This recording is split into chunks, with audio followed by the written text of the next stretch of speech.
СДСМ е подготвена за предвремени парламентарни избори, вели председателот на партијата Венко Филипче, но не открива дали тие како опозиција ќе бараат нивно одржување заедно со локалните избори.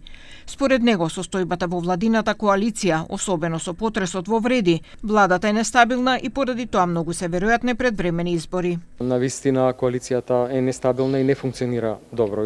Во различен временски период, прилично краток, диаметрално спротивни ставови во однос на тоа дали ќе има или ќе нема предвремени избори, што го ставам во контекст на односите во рамките на коалицијата. Дека не функционира таа коалиција, како ќе се одвијаат тие работи во коалицијата, ќе видиме, тоа е нивна работа, меѓутоа јас сум спремен да разговарам со апсолутно било која политичка партија. За предвремени избори на конференција во Љубљана говореше и екс-министерот за надворешни работи и подпредседател на ДУИ Бујар Османи во контекст на евроинтегративниот процес.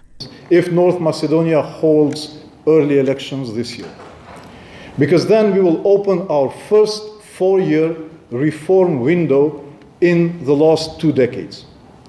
Вчера пак премиерот Мицковски на седницата за пратенички прашања не беше прецизен дали планира со локалните да има и предвремени парламентарни избори. Одговарајќи на пратеникот на СДСМ Митко Трајчулевски, рече дека ќе ја прифати одговорноста за трагедијата во Кочани, откако ќе ги решат работите и со случаите на модуларната болница, Ласкарци и Бесатранс, и дека тогаш од народот ќе ја побараат довербата. Се ќе решиме сега.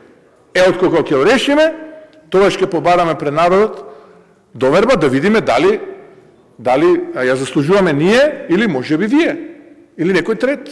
Во однос на подготовките на локалните избори, Филипче пак истакна дека на изборите ќе настапат со коалицијата на СДСМ, а за тоа дали е можна соработка со Таравари, рече дека постепено се прават иницијативи за разговори. Градоначалникот на Центар Горан Герасимовски, запрашан дали ќе трча и за нов мандат, рече дека се уште се прават анкети и разговори и очекува во текот на идната недела да се донесе одлука.